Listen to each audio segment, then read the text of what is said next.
And I'm your మౌన. Sunday కూడా morning కిచెన్లోకి వెళ్ళి వంట చేయాలంటే చాలా బద్ధకం అండి.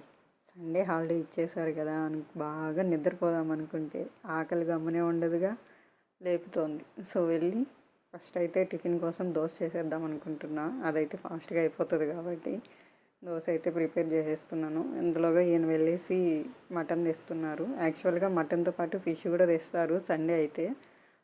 ఈ వీకెండ్ ఫ్రాన్స్ ఉన్నాయి తీసుకొస్తాను అంటున్నారు. తీసుకురమ్మని చెప్పాను, ట్రై చేద్దామని. ఇప్పటివరకు అయితే ఫ్రాన్స్ ఎప్పుడూ ట్రై చేయలేదు. ఫిష్ ఫ్రై చేస్తూ ఉంటాను. సో ఫిష్ చేసి అలవాటు ఉంది. ఫ్రాన్స్ కూడా అలానే చేద్దామని అనుకుంటున్నాను. ఒక 2-3 వీడియోస్ చూశాను కానీ ఫైనల్గా మనం ఏం చేద్దామని ఆలోచిస్తున్నాను. సో ప్రస్తుతానికైతే ఫస్ట్ టిఫిన్ చేసేసి ఆకలి తగ్గిందంటే ఆ తర్వాత లంచ్ గురించి ఆలోచిద్దామని దోశ అయితే ప్రిపేర్ చేస్తున్నాను. ఈలోగా ఈయన మటన్ తెచ్చేశారు. ప్రాన్స్ తెచ్చి క్లీన్ చేస్తూ ఉన్నారు. వాటిని ఎలా చేస్తున్నారో ఏమో. ఆల్రెడీ వాళ్ళు క్లీన్ చేసి ఇచ్చారంట. ఈయన ఫైనల్గా క్లీన్ చేస్తున్నారు. పసుపు, ఉప్పు అన్నీ తీసుకెళ్లారు. ఏమాత్రం క్లీన్ చేశారో చూద్దామని వెళ్తే పర్లేదు, బాగానే క్లీన్ చేస్తున్నారు. నీట్గానే ఉన్నాయి. వాటన్నిటిని నీట్గా క్లీన్ చేసి ఇచ్చేసారు. కొద్దిగానే తీసుకురమ్మని చెప్పాను. ఫస్ట్ టైం చేయడం ఏదన్నా తేడా కొట్టిందంటే నెక్స్ట్ టైంకి మళ్ళీ కాన్ఫిడెన్స్ ఉండదు కదా అని మొత్తానికైతే క్లీన్గా చేసి ఇచ్చేసారు శుభ్రంగా. ఇంకా వాటిని సేమ్ ఫిష్కి ఫాలో అయ్యే మెథడే ఫాలో అయిపోదామని ఫిక్స్ అయిపోయాను. కొన్ని వీడియోస్ చూశాను కానీ వాటన్నిటికంటే కూడా మనం చేసుకునే ప్రాసెస్ ఈజీ అనిపించింది.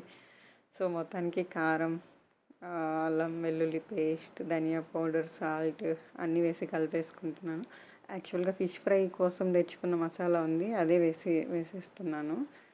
ఫిష్ ఆర్ ప్రాన్స్ ఇంచుమించు ఒకటే టేస్ట్ ఉంటాయి కాబట్టి మనం ఒకటే ప్రాసెస్ ఫాలో అవుదామా చూద్దామని ట్రై చేస్తున్నాను. బట్ టేస్ట్ ఎలా వస్తుందో చూద్దాము. వీటిని అయితే బాగా కలిపేసుకొని సేమ్ మనం ఫిష్ ఫ్రై చేయాలనుకునే ముక్కలకి ఏ విధంగా కలిపేసుకుంటామో అలానే కలుపుకుంటున్నాను. బాగా నీట్గా అన్ని ముక్కలకి పట్టే విధంగా కలుపుకొని కాసేపు ఫ్రిడ్జ్లో ఉంచామంటే బాగా పట్టిపోతుంది. మళ్ళీ చేద్దామని ఈలోగా మటన్ చేసేసుకున్నానంటే సరిపోతుంది. సంగటి చేద్దామని ప్లాన్. ఇంకా చాలా వర్క్స్ ఉన్నాయండి, క్లీనింగ్ అంతా. బట్ ప్రస్తుతానికైతే ఈ వంట ఫినిష్ చేసి ఫాస్ట్గా లంచ్ చేసామంటే అదే కర్రీ సరిపోతుంది నైట్కి కూడా. సండే ఒక్క ఆప్షన్ అయితే మాత్రం ఉంటుంది. ఎలాగో ఇంకా అది సరిపోతుంది కాబట్టి వాషింగ్ మిషన్ టబ్ క్లీన్ చేయాలి, అది కూడా చేసేద్దాం అనుకుంటున్నాను. అయినా వర్క్స్కి హాలిడే ఇచ్చినట్టు సండే ఆకలికి కూడా హాలిడే ఇస్తే బాగుండండి. వీక్లీ వన్స్ అప్పుడు మనం వంట చేసే పని ఉండదు, కిచెన్లోకి వెళ్ళే పని ఉండదు. బయట వెళ్ళి తినొచ్చుగా అనే ఐడియా వస్తుంది కానీ బయట వెళ్ళి తినేదానికి మనం ఇంట్లో చేసుకొని తినేదానికి చాలా తేడా ఉంటుందండి. ఇంట్లో చేసుకొని తృప్తిగా తింటే ఆ ఫీలే వేరుంటుంది. సో మొత్తానికైతే సండే అయినా చేయాల్సిందే. అన్ని సండేలు వెళ్ళలేము కదా బయట. సో వీటిని అయితే ఫ్రై చేసేస్తున్నాను. సేమ్ మనం ఫిష్ ఫ్రై చేయడానికి ఏ ప్రాసెస్ అయితే ఫాలో అవుతామో అదే ప్రాసెస్ ఫాలో అవుతున్నాను.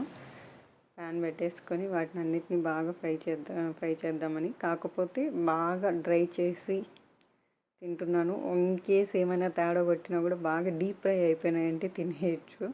సో అందుకోసం అని చెప్పి వీలైనంత ఫుల్గా మంటని లో ఫ్లేమ్లో నుంచి హై ఫ్లేమ్లోకి మార్చుకుంటూ అడ్జస్ట్ చేసుకుంటూ మూత పెట్టుకుంటూ వాటిలో ఉన్న వాటర్ మొత్తం అయితే వెలగొట్టేస్తున్నాను నీచు వాసన లేకుండా.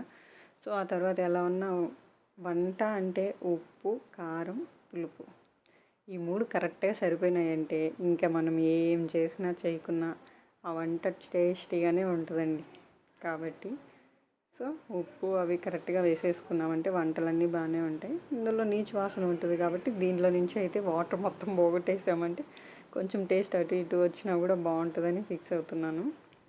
మొత్తానికైతే డీప్ ఫ్రై చేసేస్తున్నాను బాగా. ప్రాన్స్ని గట్టిగా వచ్చే విధంగా వచ్చేస్తూ ఉంటుంది. ఫిష్ కూడా ఒకసారి మనం బాగా డీప్ ఫ్రై చేసేసామంటే ఫిష్ని కూడా కొంచెం గట్టిగా అయిపోతాయి అవి. అప్పుడు తినడానికి చాలా బాగుంటుంది బాగా డ్రై అయిపోయి. అలానే వీటికి కూడా చూద్దామనేసి చేస్తున్నాను. ఎలాగో మటన్ కర్రీ ఉంటుంది కాబట్టి జస్ట్ ఇది ఫ్రై పక్కన నంజుకోవడానికే కాబట్టి ఇందులో ఏం మనకు కొంచెం క్రిస్పీ గొజ్జులాగా ఉండాల్సిన అవసరం అయితే ఏమి ఉండదు. కాబట్టి బాగా డీప్ ఫ్రై చేసేస్తున్నా. జస్ట్ అవి తినడానికి మాత్రమే, పక్కన పెట్టుకోవడానికి మాత్రమే కాబట్టి డీప్గా ఫ్రై చేసేసాను. మొత్తానికైతే బాగానే వచ్చాయి. స్మెల్ అయితే చాలా బాగుంది.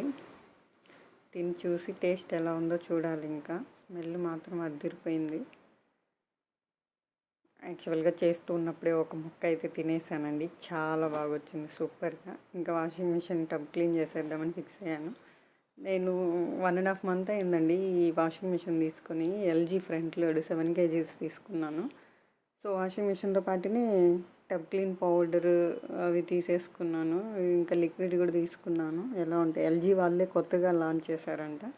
సో అందుకని వాడి చూస్తున్నాను. టబ్ క్లీన్ అయితే చేస్తున్నాను. 30 washes కంప్లీట్ అయిపోయింది కాబట్టి టబ్ క్లీన్ చేస్తున్నాను. యాక్చువల్గా దీనికైతే టబ్ క్లీన్ ఆప్షన్ లేదు. డెమో ఇచ్చినప్పుడు అతను చెప్పి వెళ్ళారు కానీ గుర్తులేదు. దానికోసం మళ్ళీ ఒక 1/2 hour అంతా సెర్చ్ చేయాల్సి వచ్చింది నెట్లో. కాబట్టి ఎవరైనా ఏదైనా చెప్తున్నప్పుడు శ్రద్ధగా వినాలి. వినడమే కాదు, గుర్తుంచుకోవాలండోయ్.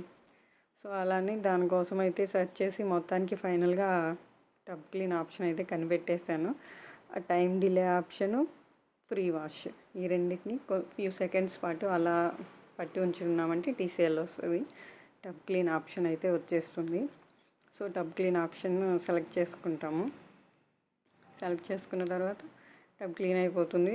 సో దీన్ని బట్టి ఏమర్థమైందంటే టబ్ క్లీన్ ఆప్షన్ లేకున్నా కూడా మనం టబ్ క్లీన్ చేయొచ్చు.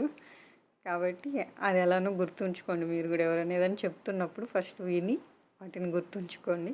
సో 1 hour 23 minutes అయితే తీసుకుంటుంది టబ్ క్లీన్ కోసం. క్లీన్ అయిపోతుంది. స్టీమ్ వచ్చి చాలా బాగుందండి ఈ వాషింగ్ మిషన్. LG 7 kgs. బట్టలు కూడా నీట్గా వాష్ అవుతున్నాయి. సో మొత్తానికైతే క్లీన్ అవుతుంది. 13 minutes ఉంది ఇంకా. క్లీన్ అయిపోయింది నీట్గా. టబ్ క్లీన్ అయిపోయింది. So that's today's vlog. Sunday అయితే ఈ విధంగా గడిచిపోయింది.